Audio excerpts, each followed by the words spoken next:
So I'm currently watching The Office on Netflix. I'm trying to rush it in because it's going to drop off of Netflix by the end of this month.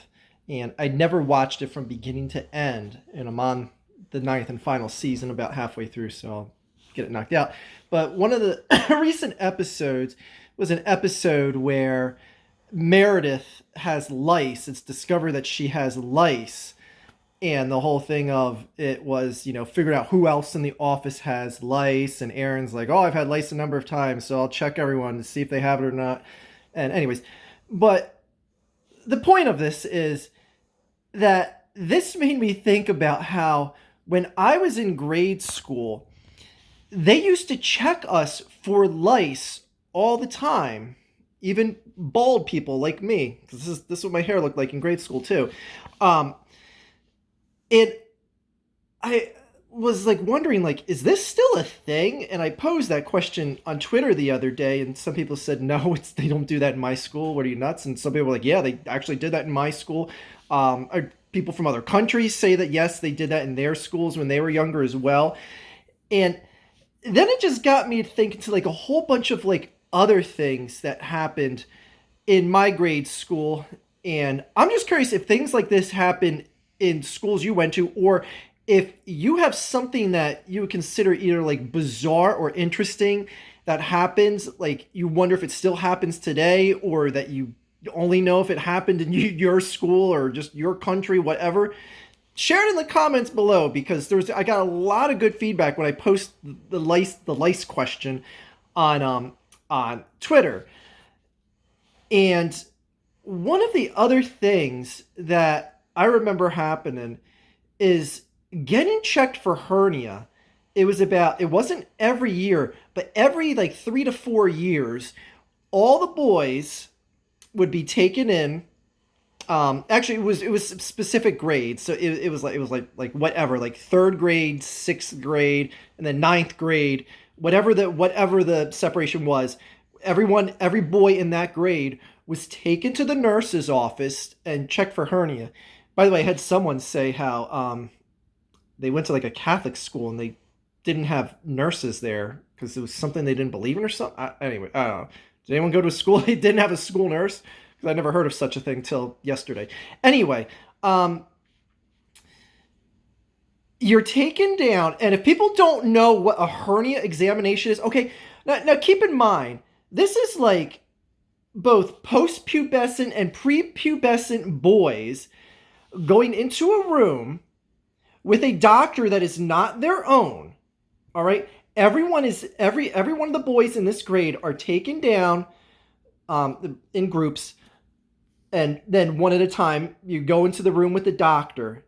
And this is what a hernia exam is. If you don't know out there, if you're curious, the doctor takes both of his thumbs, at least this is what the doctor always did at my school, takes both of his thumbs, puts them on the side of the shaft of your penis, presses in, so it's like pulling on the foreskin, presses in on both sides of your penis, tells you to turn your head to the side and cough, because I guess the coughing and the diaphragm contracting would do something to the hernia muscle down there, to tell you if you have like a hernia with the circular muscle around there that that your junk comes out of if you're a boy.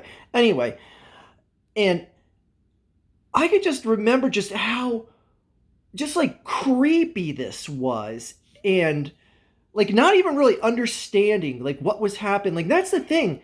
No one was explained to what was going on. Again, you're talking about, like, I can remember back as young as 8, I was definitely under 10 years old, like 8, 9 years old, something in that range, that this was first done to me in school. And thinking back on it now, like, I just was like, okay, well, that was something that all the boys did. But now thinking back on it, I'm like, why is this done? Like, okay, you find out if some kids have a hernia and they get a surgery early on, and but I'm like, is hernia like that prevalent of an issue that there's like a major calling, like, no, we have to touch these kids in the most no spots of no spots, these boys, because we have to discover who has hernia? Like, it's worth the potential mental trauma from that? And what are the rates of boys having hernia even that they need to do this? Like, thinking back on it, I'm like, why did they do this? And why were, like, I guess parents were okay with this? Like, no one kicked a fuss about it. But, I mean, did you go to a school where you were regularly checked for hernia?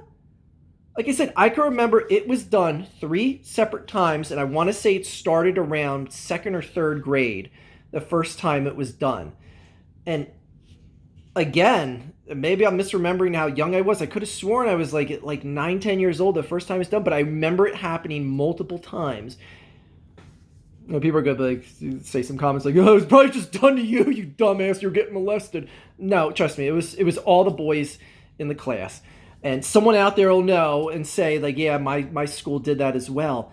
But it's like now looking back on it, I'm just like, they really had to check for hernia that bad that they bring in every single adolescent boy and have his junk get touched by a doctor that isn't even their own? Like, at least if it was my own doctor, I'd be like, okay, well, that's at least my actual doctor. Like, who is this guy? Turn your head to the side and cough. Like, where's your credentials, pal? Like, anyway, it just, ugh. I know some people said, like, their schools check their students for scoliosis. Like, my school never did that. And, again, like, something like that, like, how prevalent are cases of scoliosis? Like, yes, I know people that have had scoliosis, but I know a billion other people that didn't. So it's weird, and then people started talking about like the different things that they had done to him.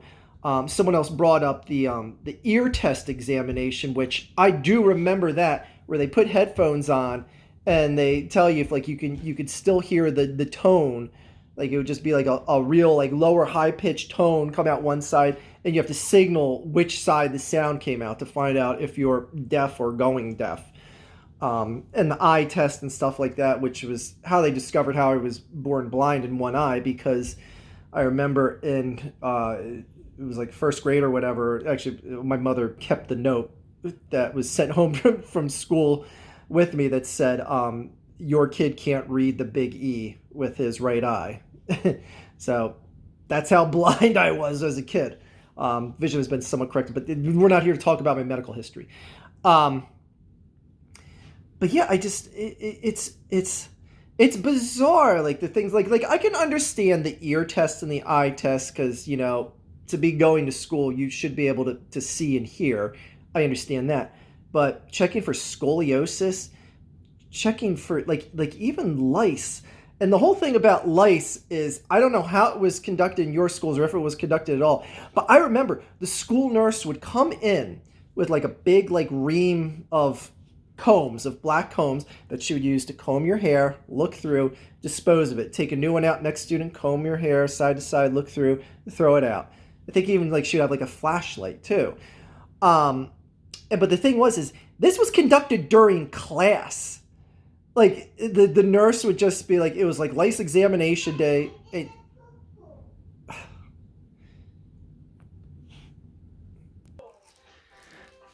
Kid was just waiting to take a poop, was in the middle of making a video. The nerve of him interrupting my conversation with you guys. Anyway, just kidding, kid. Enjoy Blippi. So yeah, where was I? The whole lice examination thing. And I remember it happening like during the middle of class, and it was just like, it's like bizarre looking back on it. And I don't know, is like lice examination, scoliosis, and hernia testing, is that something that is still done to this day? Because it's like weird looking back on that. Because again, like, is hernia that big? Well, obviously they're not doing anything because kids are not going to school because of COVID, but whatever. For you guys that have gone to school recently, or is there any new bizarre thing that is going on? I'm trying to think of just like other like random stuff that goes on. Like, is there like, I'd be interested to know, like, is there more? Because since I was a kid, obviously the anti-smoking attitude of just the country as a whole has ramped up to where, like, there's you could barely find a bar that you can smoke in. Not that I'm complaining, but I'd be curious to know, like, is there a stringent crackdown on smoking on high school campuses? Because my high school kids were just smoking wherever, just out in the parking lot, standing around the school, just anything, just trying to sneak outside during like lunch break and smoke and stuff like that. And like the teachers didn't care because half the teachers smoked anyway. We saw half the teachers go out for smoke breaks and whatnot, and sometimes they'd be smoking with the kids. I mean, that's just how it was. I'd be curious to know, is there a stronger crackdown in high schools for smoking? Like, because I don't think I've ever seen anyone get punished. Kids would always go into the bathroom to smoke, and that's another thing. Actually, that brings up another thing. In the boys' bathrooms in my high school, there was no doors on the bathroom stalls. So if you had to take a dump, you had to take a dump into an open stall where someone could just walk in and watch you. Like, that's how ridiculous it was. Um, and there was bathrooms that were just designated just for seniors. Like, only seniors could use this one bathroom in the one wing of my high school. And then the whole thing about that was is so a teacher could walk in and see if a kid was smoking or not, because the kids would just go in there, say they had to take a dump, and they'd be in the stall smoking. I mean, why you would have to just need to see that to confirm it? It should be pretty obvious if someone's smoking in there. But I guess the whole thing is catching them in the act, because they could just flush it down and be like, no, that was the kid before me. So I digress. So I'd be curious, is there anything that happened in your high school to the older folk out there like me that are like 65 and above? Is there any like interesting or things that you look back on as seeing as bizarre that went down in your high school, grade school, etc., that don't happen today? Or is there something now for you guys out there that are actively in school, like back when going to school was a thing, pre-COVID or whatever, or if you're in a town where they're actually going to school now? Um, is there something that you see happen that is bizarre? Like, how do they control cell phones in high school? Like, I would really like to know that, or even in college right now, because I graduated in early 2000s in college, and it was, so if I'm 65 now, that means I was around 40 in college. So just go with that. Like, cell phones were just becoming a thing that was common for people, and but still not that popular. Like, do people get like automatic suspension if their cell phones go off in school? And you got to imagine like people are trying to use them to cheat because you have the untapped resources of the internet at your hand and whatnot. Oh, it's just something I found curious, and the feedback you guys gave back to the lice question that I posted on Twitter, I found so interesting that I wanted to delve a little bit deeper. So, anyways, just a little food for your thought here Monday on a video that is not football related. So, anyways, I'm gonna go make sure my kid is watching Blippy properly, which means he's just sitting there doing absolutely nothing other than watching Blippy. Have a good day. That is all.